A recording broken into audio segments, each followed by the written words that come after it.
sebutkan namanya satu persatu, tapi tidak mengurangi rasa hormat saya.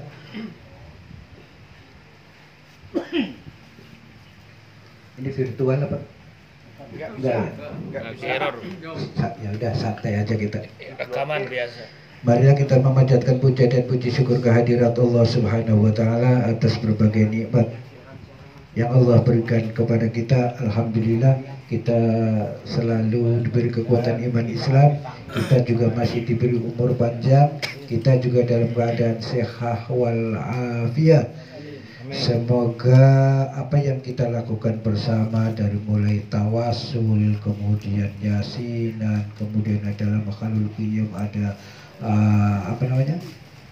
baca manaqib, luar biasa. Mudah-mudahan kita bisa istiqomah dan menjadi mutmainnah, kemudian menjadi ahlul jannah. Amin ya rabbal alamin.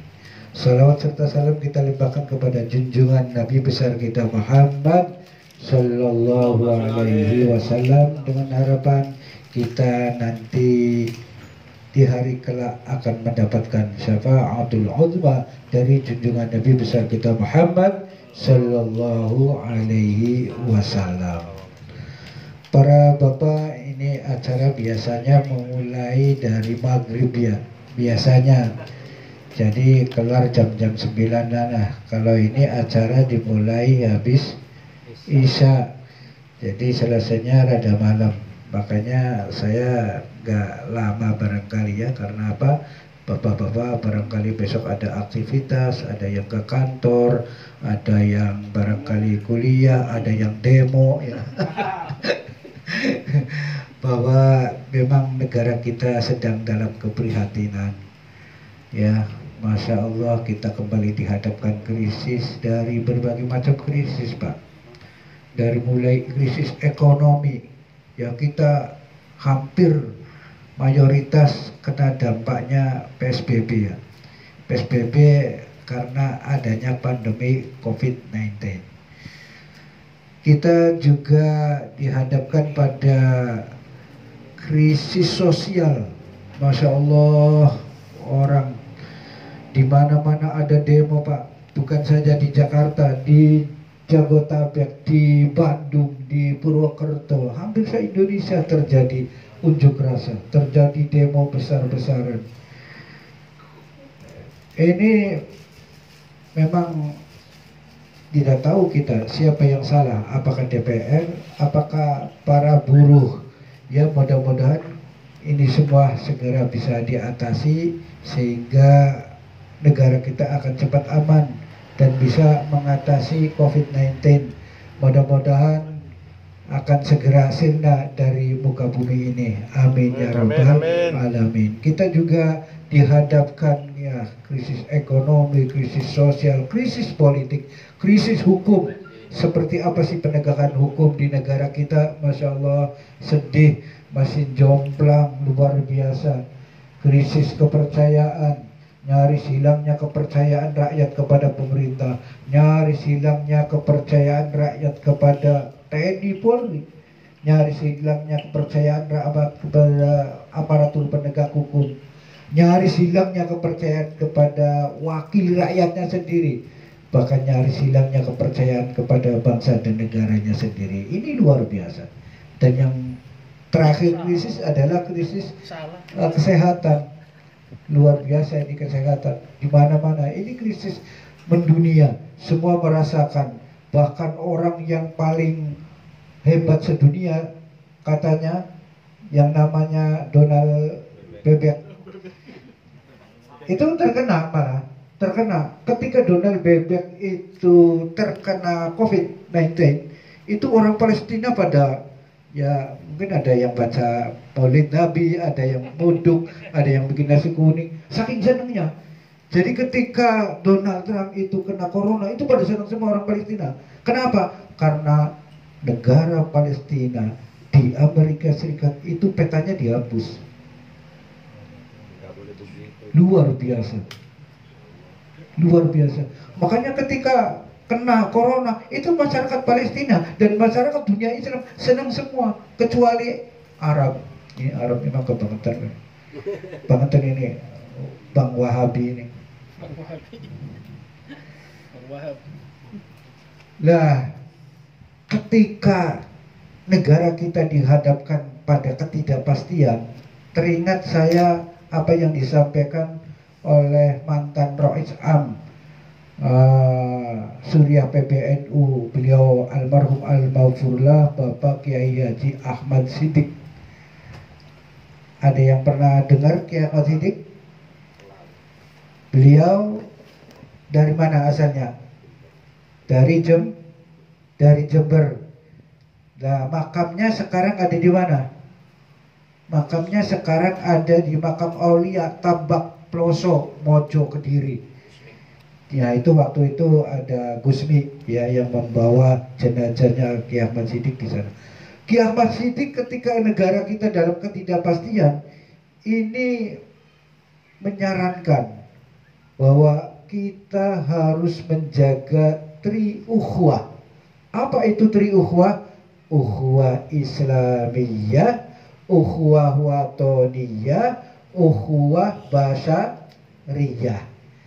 Ukhuwah Islamiyah itu apa? Ukhuwah Islamiyah itu adalah persaudaraan sesama umat Islam. Jadi selama kita sama Tuhannya Allah, selama kita sama kitabnya Al-Quran, selama kita nabinya sama Muhammad, kiblatnya sama Ka'bah, kita hendaknya umat Islam bersatu. Ya, kalau hanya sekedar urusan masalah khilafiyah, furu'iyah, itu persoalan kecil. Yang penting apa? Untuk menjaga keutuhan, kita harus kembali kepada Quran, kembali kepada hadis. Kata Nabi, al-muslimu akhul muslim, bahwa kita umat Islam itu bersaudara. Walayadlimahu, tidak boleh ada yang saling mendolimi. Mendolimi itu tidak boleh. Di dalam Al-Quran disampaikan, innamal mu'minuna ikhwatun faslihu baina akhwaikum wattaqullah.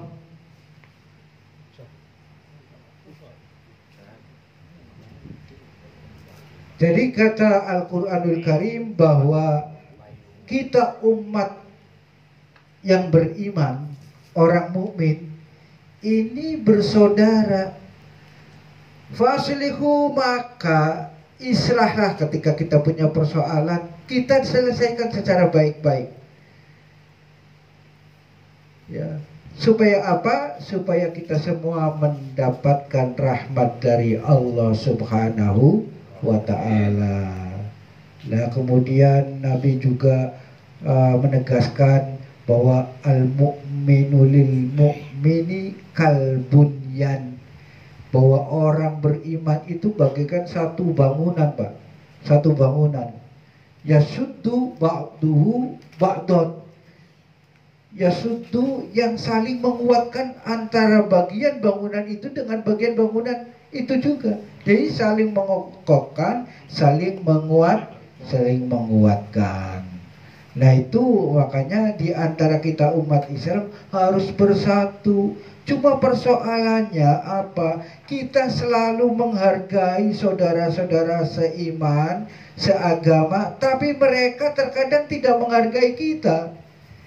Kita dibidah-bidahin gak berhenti-berhenti. Kita ziarah dimusyrik-musyrikin sampai dibilang bahwa kita menyembah kuburan. Masya Allah. Sampai puncaknya kita dikafir-kafirkan. Wah, ini gimana ini? Masya Allah. Padahal kita ini seiman, seagama. Hanya karena perbedaan tafsir, hanya karena perbedaan pemahaman, kemudian kita dikafir-kafirkan. Nah, ini harusnya, makanya di Indonesia itu, kalau Indonesia semuanya adalah Jam'iyah Nahdlatul Ulama, insya Allah aman. Dulu itu aman, belakangan ini aja Pak, itu Wahabi Wah, pahamnya Wahabi, ada lagi yang unsur politiknya HTI, alhamdulillah udah dibubarin. Itu penyakit Indonesia karena merusak tatanan. Mereka tidak mau menghargai budaya, tidak menghormati tradisi yang ada. Para bapak hadirin, yang kedua adalah ukhuwah watoniyah. Kita bersaudara sesama anak bangsa. Kita harus mencintai terhadap tumpah darahnya sendiri, harus mencintai terhadap tanah airnya sendiri, harus menumbuh kembangkan semangat nasionalisme, semangat kebangsaan. Karena apa? Sebagaimana yang disampaikan oleh Mbah Hasyim Asy'ari bahwa hubbul waton minal iman. Mencintai tanah air itu bagian dari iman. Masya Allah, makanya dulu sampai ketika Indonesia mau diserang lagi, agresi kedua Belanda itu mengeluarkan resolusi jihad bahwa orang mati ketika terjadi peperangan itu matinya mati syahid. Maka keluarlah revolusi jihad. Luar biasa. Jadi Mbah Hasyim Asy'ari itu mampu memberikan semangat juang kepada bangsa Indonesia, khususnya umat Islam pada saat itu. Nah, bahwa yang ketiga adalah ukhuwah basyariyah. Apa sih ukhuwah basyariyah itu? Kita menjaga persaudaraan terhadap sesama anak bangsa. Sesama anak bangsa itu penting, ya, terlepas apakah mereka seakidah dengan kita atau tidak, seagama dengan kita atau tidak, bahwa mereka itu sesama makhluk Allah, mereka itu sesama manusia. Allah menyampaikan, walau sya'allahu laja'alnakum ummatan wahidah walakin liyabluwakum fima atakum fastabiqul khairat.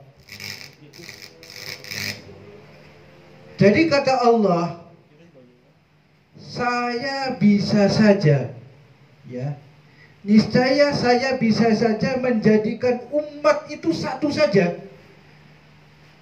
Macam umat itu satu saja itu saya bisa. Misalkan umat bahasanya satu bahasa dunia, isinya satu bahasa, bisa saja. Islam semua. Atau umat dijadikan Islam semua, bisa saja. Cuma mau ngapain? Tugas dakwah kita kemana? Jadi kalau umat Islam semua, waduh, nggak ada tugas ini iblis, setan, waduh, nanti pensiun semua kalau kita umat Islam semua. Ya, Allah bisa saja menjadikan umat itu Islam semua, satu etnik semua, satu suku semua, tapi tidak. Allah menciptakan keberagaman. Allah menciptakan kemajemukan. Ya. Supaya apa? Supaya kita ini mau mengembangkan pola pikirnya,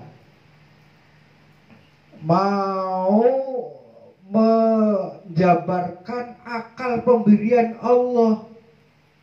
Bagaimana mereka bisa harmonis dengan kita, lalu kemudian bisa menciptakan kerjasama sehingga mampu mengolah tanah, mengolah bumi yang Allah ciptakan itu. Nah, di mana kemudian dakwah kita? Tetap kita disuruh dakwah, ya. Dakwah itu satu kewajiban, tetapi kita tidak boleh melakukan pemaksaan kehendak. Nggak boleh. Nggak boleh. Lakum dinukum waliyadin. Bagimu agamamu, bagiku agamaku. Ketika kita melakukan pemaksaan kehendak, artinya apa? Kita merampas haknya Allah. Hak Allah itu dirampas. Karena apa? Karena agama itu wilayah Allah. Agama itu hidayah itu wilayah Allah. Sehingga kalau kita melakukan pemaksaan kehendak, artinya kita merampas haknya Allah. Ketika kita merampas haknya Allah, kapan kita belajar mencintai Allah yang sesungguhnya? Tuh, begitu. Jadi kalau umat Islam dakwanya itu adem, dakwanya itu dengan cara mengedepankan akhlakul karimah, itu banyak sekali yang kemudian berbondong-bondong masuk Islam. Seperti halnya ketika Nabi kembali ke Mekah. Kembali ke Mekah itu orang semua, hampir semuanya itu berbondong-bondong meluk agama Islam. Karena apa? Karena simpati terhadap akhlak yang ditampilkan oleh Rasulullah Sallallahu Alaihi Wasallam, sampai kemudian itu diabadikan di dalam Al-Quranul Karim surah Al-Fatah. A'udzubillahi minasyaitonirrajim. Bismillahirrahmanirrahim. Idza jaa nasrullahi wal fath wa ra'aitan nasa yadkhuluna fi dinillahi afwajan fasabbih bihamdi rabbika wastaghfirh innahu kana tawwaba. Luar biasa. Jadi ukhuwah Islamiyah, ukhuwah wataniyah, ukhuwah basariyah harus kita jaga. Nah, itu cara menjaga Indonesia. Oke, para bapak, saya kira ini sekedar pengantar aja. Kita lanjut.